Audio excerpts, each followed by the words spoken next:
Hey, everybody, it's Allie. Today is May 1st, 2011, and this is going to be a very abbreviated and a somewhat incomplete Y&R chat for today. I've had such a busy week, and I've got a lot of things accomplished, but I did not finish my Y&Rs for this week. I know, I need to get my priorities straight. I managed to clean my entire house up and down, but I failed to finish my Y&Rs. So I've only seen Monday and Tuesday's show, and I have to apologize to you all right off the bat because it seems like it has been another amazing week.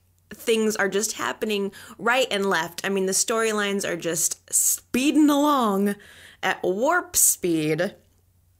And unfortunately, I can't comment up to date. But I have watched Monday and Tuesday's show, so I will throw out a couple of notes. I wanted to let you know that I'm still here. I figured I didn't want you guys to think that I was dead.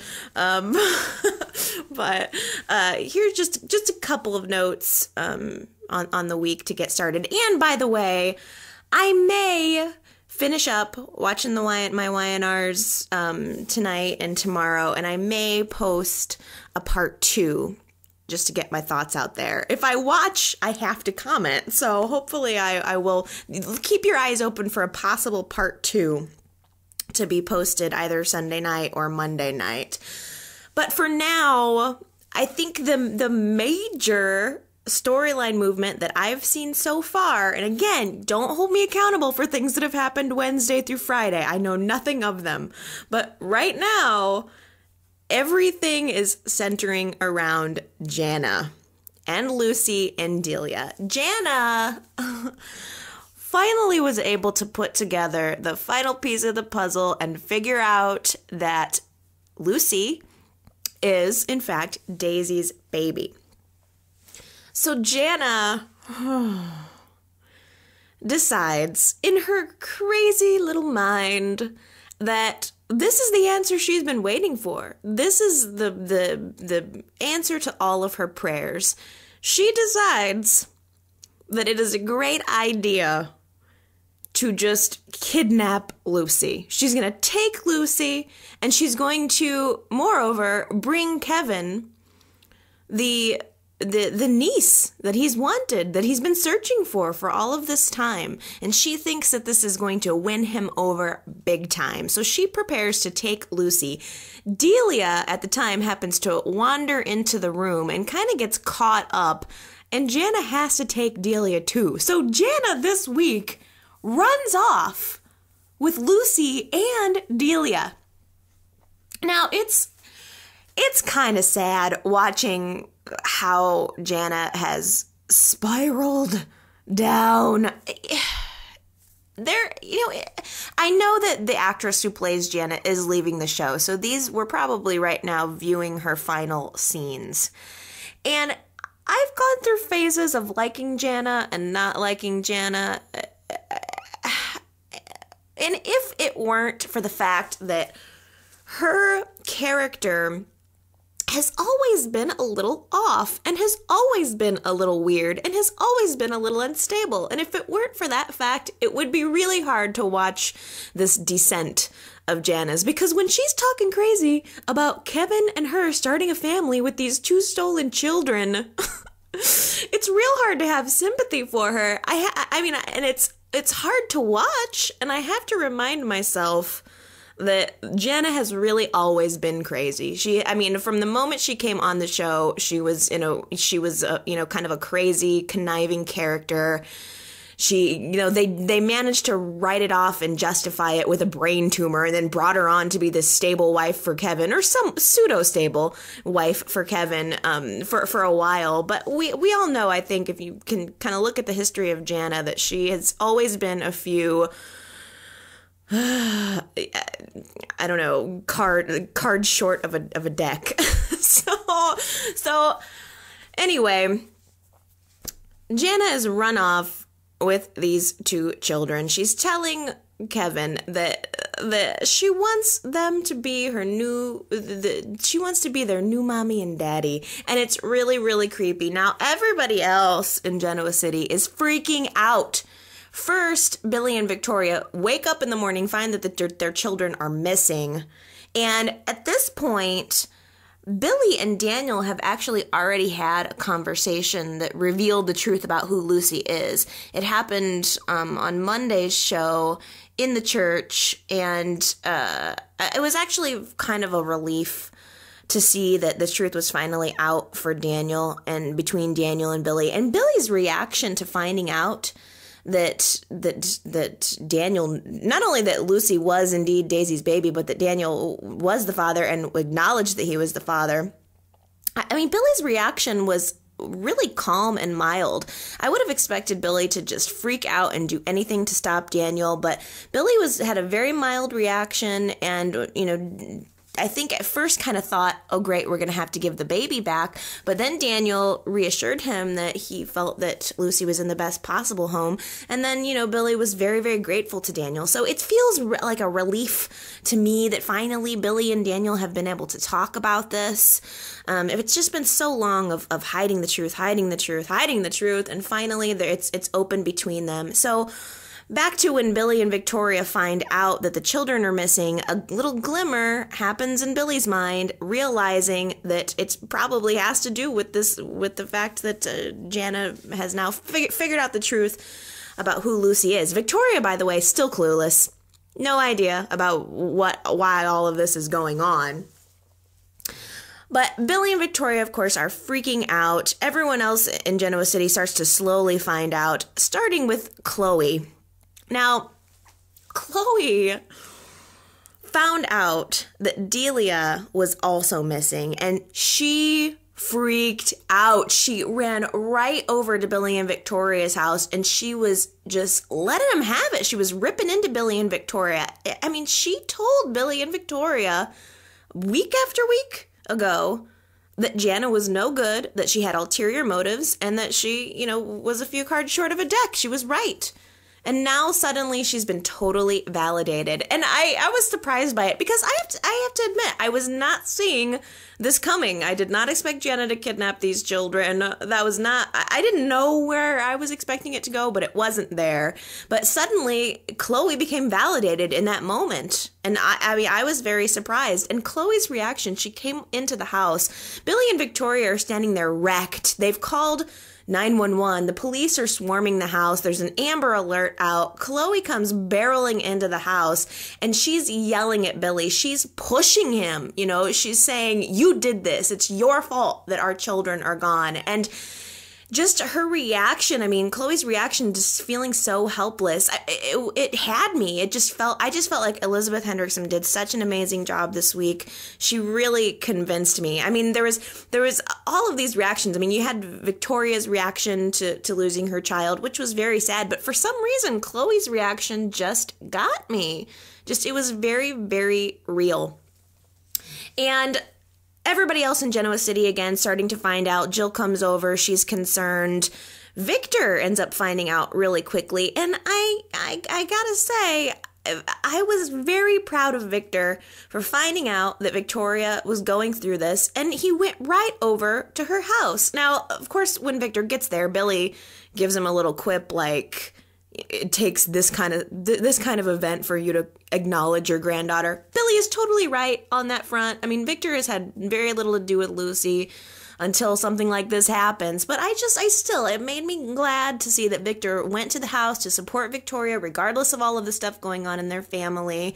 And I, for one, hope that this becomes, kind of a reconciliation point for them. I'm so tired of the rift between the Newmans. I've been tired of it for what seems like years now.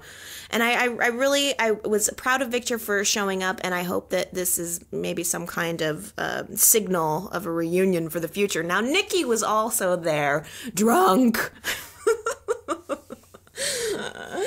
She's been drinking the whole time. She's been drinking for weeks. Really, take some lessons from a pro, you guys. If you ever want to develop a secret drinking problem, just watch Nikki, because she's got it down, She's got it in her purse. She's got a little flask in her purse. She knows exactly how to slip it into her drink. Like, every scene that Nikki's in, she's pulling out a flask and pouring it into a drink sneakily. It's very funny, honestly. A couple of times she keeps getting caught, and a couple of times she's kept getting caught by Jill.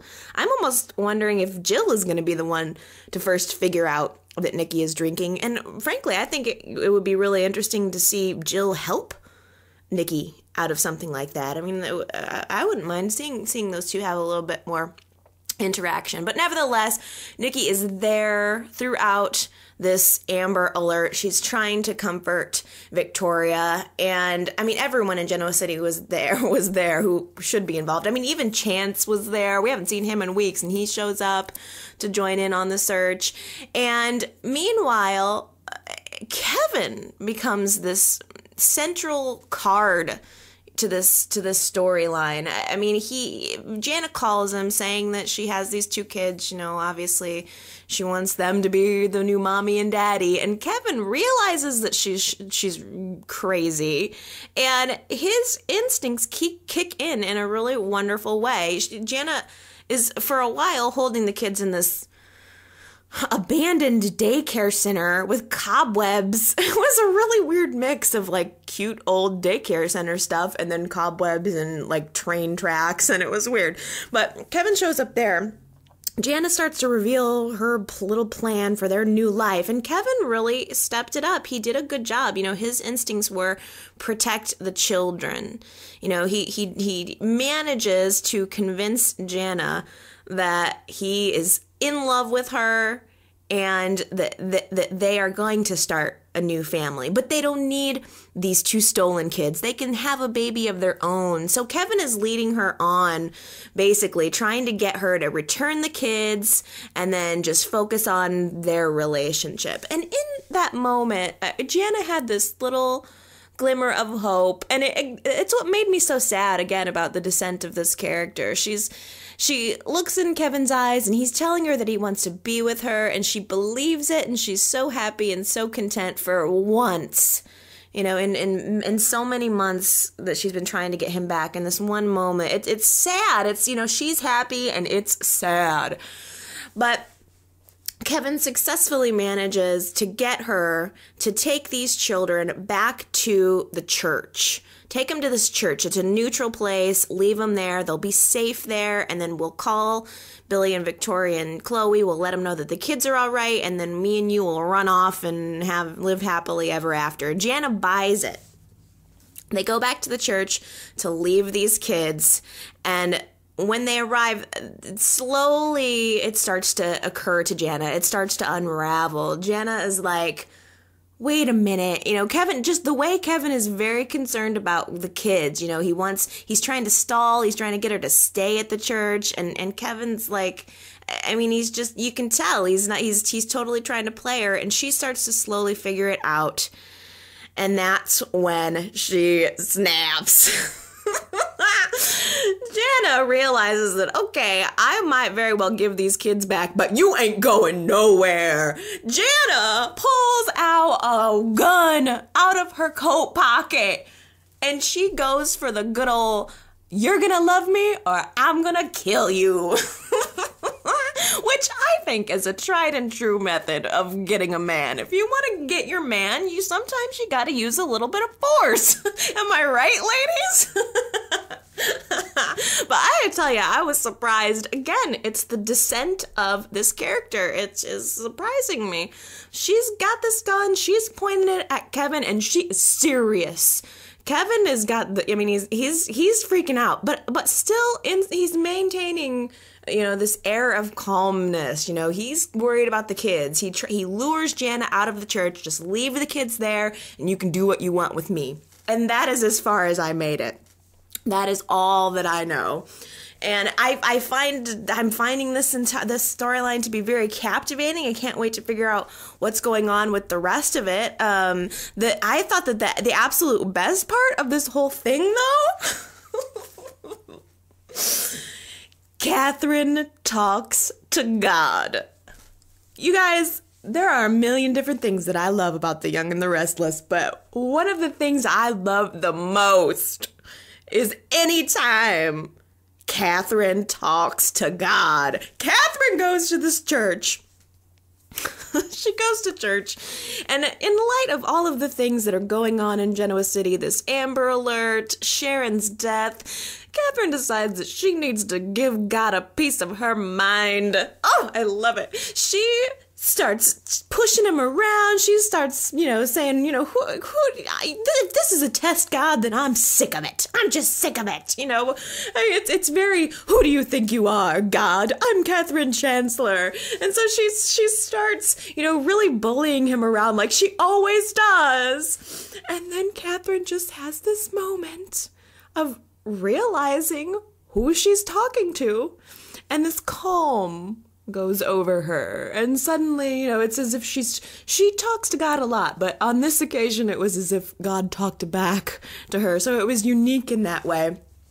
And as all of this action progressed with Jana and the kids and Kevin, what do you know? The church that Jana and Kevin dropped the kids off at ends up being the same church that Katherine is talking to God in. And slowly from out in the foyer, Katherine and Murphy, who's also there, love you, Murphy, they start to hear a baby crying out in the foyer. And they walk out there and they see that it's Delia and Lucy. And Murphy walks right over to pick up Lucy to keep her from crying. And then the camera pans over to Katherine and she just looks up and mouths, "Thank you." Oh, it's so good. Obviously, Katherine made all that happen. I just want you all to know that all of these events, the children returning safely, that is due to Katherine. So you're welcome, Genoa City. Now, that's not the only storyline. Honestly, other things seem to be happening, but I'm gonna wait until I have something really meaty to talk about. The only other thing that I have really caught from watching just Monday and Tuesday's show is that Phyllis and Jack have broken up. Now, this hurts me. This hurts me. I am a Phyllis and Jack fan. But this week, Jack was being very passive aggressive towards Phyllis because he knows she was in the Caribbean with Nick alone. Jack knows. Not only, I'm sure he can read her body language and he can look at it between them. He knows something happened, and he's been very passive aggressive toward Phyllis, making little comments. And finally, Phyllis just says, "You know what? We need to go somewhere and talk." So they go back to Jack's house and they have it out. It's not even a fight. And it's actually relatively short and very mature, and there was no beating around the bush about it. Jack just, he just knew, and Phyllis knew that he knew, and so Phyllis she just admitted it. I don't even think she verbally admitted it, but it was just so known.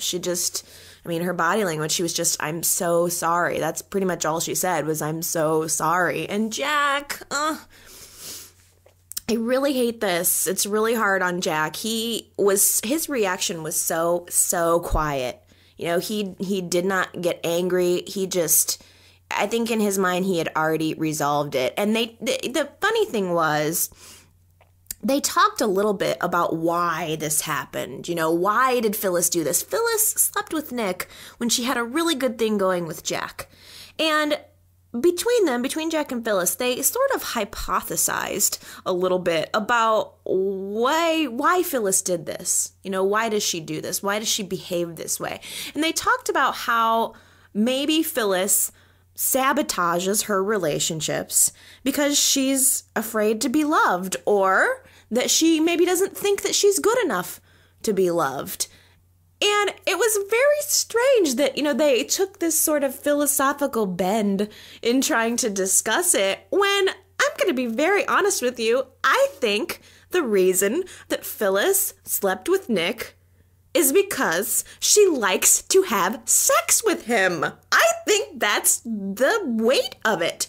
Phyllis is wildly attracted to Nick, and it makes her do crazy things. It makes her do anything. I mean, I understand it. Maybe some of you guys understand it. If you get somebody who can do you good, you're going to do what you got to do to keep them and to keep being around them. It's an addiction. And I think, I think that Phyllis she likes the way Nick gives it to her. And I'm not saying that she and Jack did not have a great relationship. I think they have a great relationship, but obviously Phyllis is going to do what she's got to do to get back with Nick. And especially now that Sharon is out of the way. I mean, maybe Phyllis would have lied about it if Sharon was still in the picture for Nick. But Sharon was the major obstacle to Nick and Phyllis's relationship.